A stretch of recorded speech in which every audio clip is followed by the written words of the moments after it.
सहायक शिक्षकों के 2300 पद रिक्त, नियुक्ति प्रक्रिया प्रारंभ करने की मांग।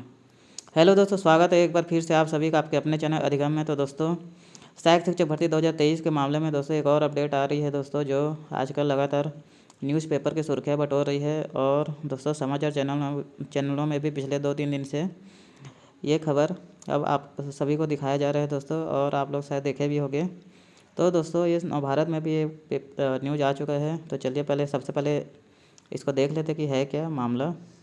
तो दोस्तों मामला क्या है वो भी आप लोग को पता ही है कि रविवार को जो डीएड अभ्यर्थी थे वो शिक्षा मंत्री जी के निवास स्थान में गए थे, और उनसे जो 2300 पद जो रिक्त होने की बात वो करते हैं, उस पर काउंसलिंग कराने की मांग वे की थे। तो दोस्तों खबर क्या है, चलिए देख लेते हैं पहले।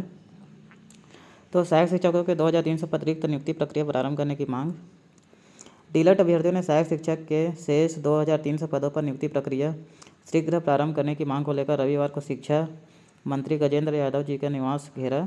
मंत्री के दुर्ग जिले में स्थित निवास का घेराव करने बड़ी संख्या में जांजगीर चांपा जिला और पूरे छत्तीसगढ़ से भी युवा पहुंचे। गौरतलब है कि सुप्रीम कोर्ट के आदेश के बाद प्राथमिक कक्षाओं के अध्यापन के लिए डीएलएड डिग्री अनिवार्य कर दी गई है। सहायक शिक्षक के पदों पर नियुक्त किए गए बीएड डिग्रीधारी को विभाग द्वारा पद से हटाना पड़ा। इन रिक्त हुए पदों पर डीएलएड अभ्यर्थियों की नियुक्ति की जानी थी, लेकिन अब तक डीएड अभ्यर्थी को नियुक्ति नहीं दी है। जिनको सुप्रीम कोर्ट के डबल बेंच और हाई कोर्ट के डबल बेंच ने निकाला, उनको असंवैधानिक रूप से विज्ञान प्रयोगशाला में संयोजन करके उनका नौकरी सुरक्षित कर दिया गया। लेकिन दुर्भाग्य की बात है कि सर्वोच्च न्यायालय ने जिनको नियुक्ति देने के लिए निकाला डीएड अभ्यर्थियों को, विभाग और सरकार ने सर्वोच्च न्यायालय के आदेश का अवहेलना करते हुए अभी तक डीएड अभ्यर्थी को नियुक्ति नहीं दिया गया।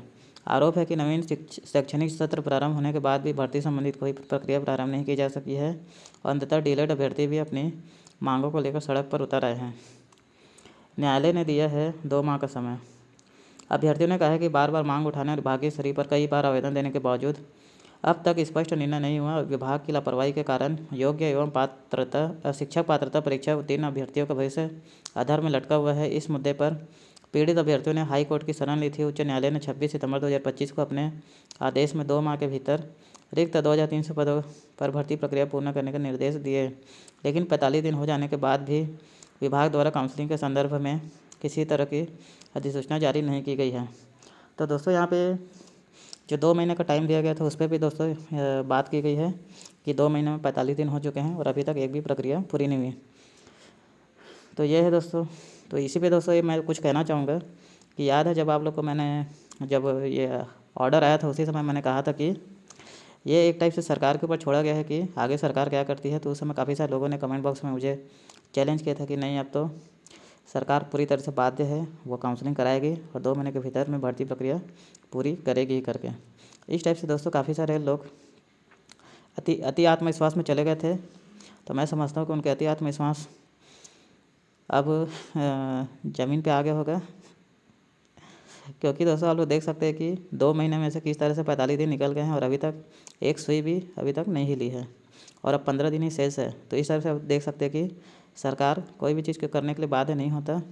तो अभी बाध्य नहीं है, और फैसले में भी वही लिखा गया था कि किसी को नियोजन करने के लिए सरकार को बाध्य नहीं किया जा सकता।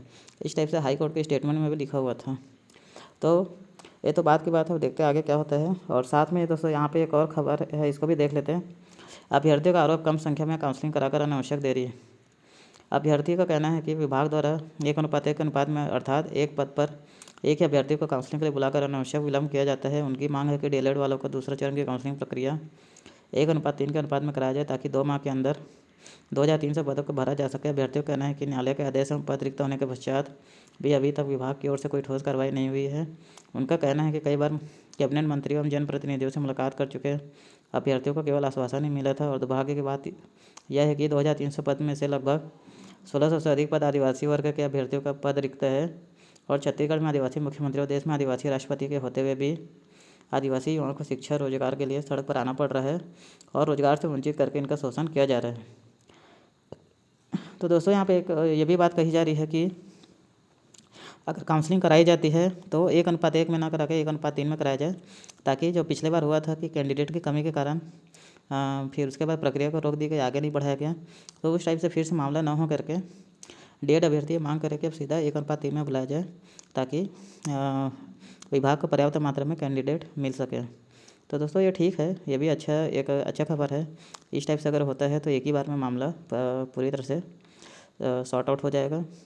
लेकिन दोस्तों सबसे बड़ी बात यह है कि क्या सरकार काउंसलिंग करेगी। तो दोस्तों उस समय भी मैंने कहा था कि हाई कोर्ट के स्टेटमेंट में लिखा हुआ था कि न्यायालय किसी को आदेशित नहीं कर सकती कि वो जब तक उनको गैर कानूनी नहीं लगता या असंवैधानिक नहीं लगता तब तक वो किसी को भी आदेशित नहीं कर सकती कि उसका नियोजन करवाए। तो सरकार को नियोजन कराने के लिए दोस्तों बाध्य नहीं किया जा सकता, ऐसा एक लाइन लिखा हुआ था। और दोस्तों उसी के आधार पर मैंने कहा था कि इसमें इतना आसान भी नहीं है कि आप लोग का छठवां लिस्ट आएगा या फिर अगला काउंसलिंग होगा, इतना आसान भी नहीं है। उसके लिए आप लोग को काफ़ी मेहनत करना पड़ेगा। तो दोस्तों उस समय काफ़ी सारे लोग अति आत्मविश्वास में चले गए थे और उनको ऐसा लग रहा था कि नहीं अब तो होके ही रहेगा, अब 2 महीने के भीतर उनको नौकरी मिल ही जाएगा। इस टाइप से उनका अति आत्मविश्वास बढ़ गया था। और मैं समझता हूँ कि अब उन ऐसे लोगों को अब वास्तविकता समझ आ गई होगी कि वास्तविकता कितनी अलग चीज़ होती है। तो दोस्तों सरकार को झुकाना आसान काम नहीं होता, काफ़ी मेहनत करना पड़ता है उसके लिए, और वो आप लोग को अब नज़र आ रहा होगा। तो जो रास्ता अभी है अपना रहे हैं डीएड अभ्यर्थी वो अच्छा है, मेहनत कर रहे हैं ज़मीन में जाके। काफ़ी सारे लोगों के पास गए हैं, काफ़ी सारे विधायकों के पास गए हैं और अब शिक्षा मंत्री के पास भी गए हैं। तो इस तरह से काम करेंगे तो शायद उनका जो काम है वो बन जाएगा, ऐसे उम्मीद करते हैं। तो दोस्तों ये था मेरा विचार, आप लोग को क्या लगता है लिख के बताइएगा। इसमें और कितना टाइम लग सकता है। अब इसमें तो आज हो गया 11 तारीख है दोस्तों, 26 तारीख को पूरे 15 दिन बचे हैं। 26 तारीख को 2 महीना कंप्लीट हो जाएगा और 26 तारीख तक तो मुझे नहीं लग रहा कि अभी इसमें कुछ होने वाला है। इसके बाद ही इसमें अभी और काफ़ी समय है जिसमें आप लोग को काफ़ी कार्य करना पड़ेगा। तो दोस्तों डीएड अभ्यर्थी तो काफ़ी कार्य करना पड़ेगा, राह आसान नहीं है। तो मैं उनको उज्ज्वल भविष्य से कामना करता हूँ दोस्तों। इसी से वीडियो समाप्त करता हूँ। जय हिंद, जय छत्तीसगढ़।